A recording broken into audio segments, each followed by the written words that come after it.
सोचिए क्या होता है जब वो इंसान जो कानून की हिफाजत के लिए बना है वही उसे तोड़ने लगे। आज हम एक ऐसी ही कहानी देखने वाले हैं, ताकत के घमंड की, और उस घमंड को चकनाचूर करने वाली एक जबरदस्त लड़ाई की। ये सवाल ना किसी भी समाज की नींव हिला सकता है। जब वर्दी पर ही दाग लग जाए तो फिर एक आम आदमी इंसाफ के लिए आखिर जाए तो जाए कहाँ?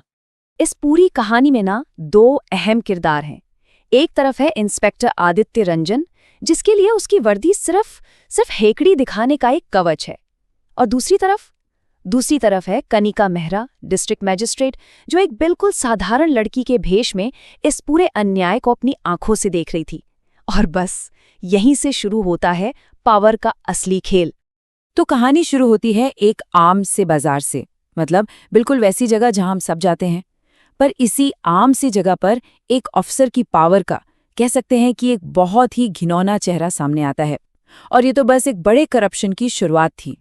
तो होता यह है कि दुकानदार इंस्पेक्टर रंजन से बस इतना कहता है कि साहब अपनी बारी का इंतजार कर लीजिए, और बस इतना सुनते ही उसका पारा चढ़ गया।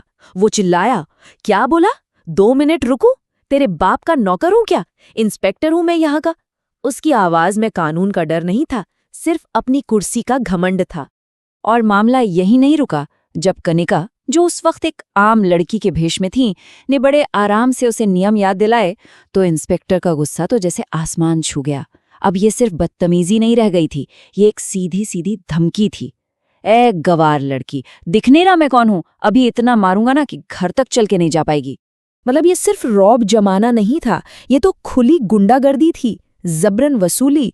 उसने मुफ्त में चिकन उठाया और दुकानदार को धमकी दे डाली, रोज मुझे फ्री में चिकन दिया कर, कल फिर आऊंगा, और चाहिए मुझे तैयार रखना, वरना इतना मारूंगा कि सोच भी नहीं सकता। और साफ था, ये कोई एक दिन की बात नहीं थी, ये तो उसका रोज का काम था, उसके आतंक का एक पैटर्न बन चुका था। लेकिन इंस्पेक्टर रंजन को क्या पता था कि उसका पाला किससे पड़ा है। और यहीं से कहानी में एक जबरदस्त मोड़ आता है, एक सीक्रेट प्लान बनता है और पावर का पूरा खेल पलटने लगता है।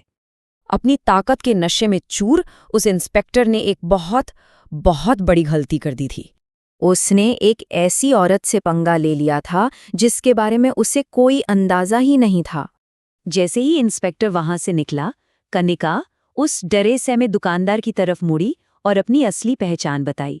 उसने कहा, मैं कोई आम लड़की नहीं हूं, मैं इस जिले की डिस्ट्रिक्ट मजिस्ट्रेट कनिका मेहरा हूं। जरा सोचिए, उस दुकानदार के लिए वो पल कैसा रहा होगा। एक तरफ खौफ और दूसरी तरफ उम्मीद की एक नई किरण। लेकिन कनिका ने गुस्से में आकर कोई जल्दबाजी नहीं की।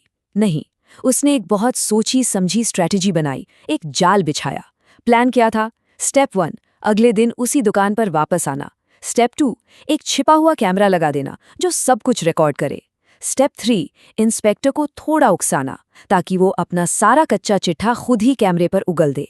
और चौथा और सबसे जरूरी स्टेप, सारे सबूतों को इकट्ठा करके सीधा कोर्ट ले जाना। तो बस जाल बिछा दिया गया। अगले दिन जब इंस्पेक्टर अपनी रोज की वसूली के लिए वापस आया, उसे इस बात का जरा भी अंदाजा नहीं था कि ये उसका आखिरी शो होने वाला है।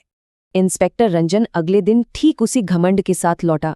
उसे जरा भी भनक नहीं थी कि वो सीधे जाल में फंसने जा रहा है। आते ही अकड़ कर पूछा, हाँ भाई, मेरा चिकन तैयार है या नहीं? कल बोलकर गया था ना कि तैयार रखना। अब इस बार दुकानदार ने हिम्मत करके फिर से पैसे मांग लिए, और बस इंस्पेक्टर ने अपना आपा ही खो दिया। उसने न सिर्फ दुकानदार बल्कि कनिका को भी थप्पड़ जड़ दिया। उसकी हर हरकत, उसका हर एक शब्द अब सबूत बनकर कैमरे में कैद हो रहा था, और वो इस सब से बिल्कुल बेखबर था। उसकी आखिरी धमकियां तो जैसे उसके ताबूत में आखिरी कील थी। वो कनिका पर चिल्लाया, तू समझती क्या है खुद को?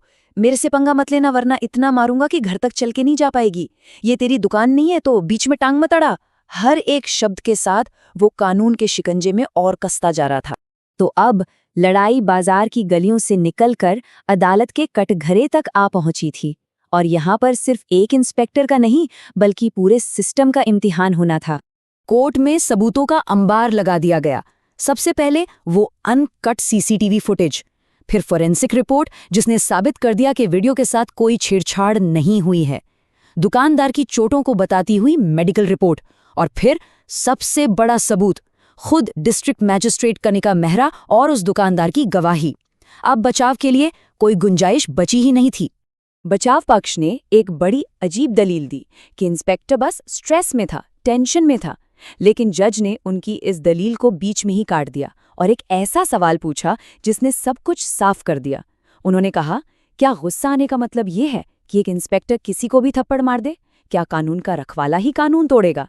इस एक सवाल ने पूरे केस का रुख तय कर दिया।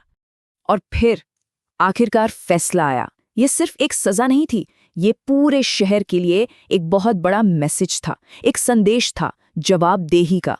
जज साहब ने अपने फैसले में एक बहुत ही जरूरी बात कही।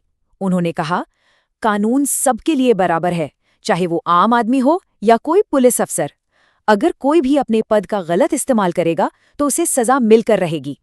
तो इंस्पेक्टर आदित्य रंजन को नौकरी से तुरंत सस्पेंड किया गया और साथ ही 3 साल जेल की सजा सुनाई गई।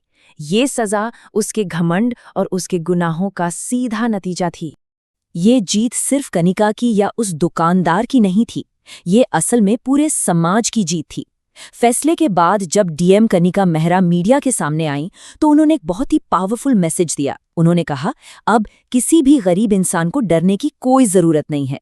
कानून सबके लिए एक है। अगर कोई अधिकारी गलत काम करेगा तो उसके खिलाफ कार्रवाई जरूर होगी। तो ये मामला इंसाफ के लिए एक मिसाल बन गया, एक बेंचमार्क। लेकिन ये हमें एक बहुत जरूरी सवाल के साथ छोड़ जाता है। ये तो वो कहानी थी जो कैमरे में रिकॉर्ड हो गई। ऐसी और कितनी कहानियां होंगी जो बंद दरवाजों के पीछे बिना किसी सबूत के ही दम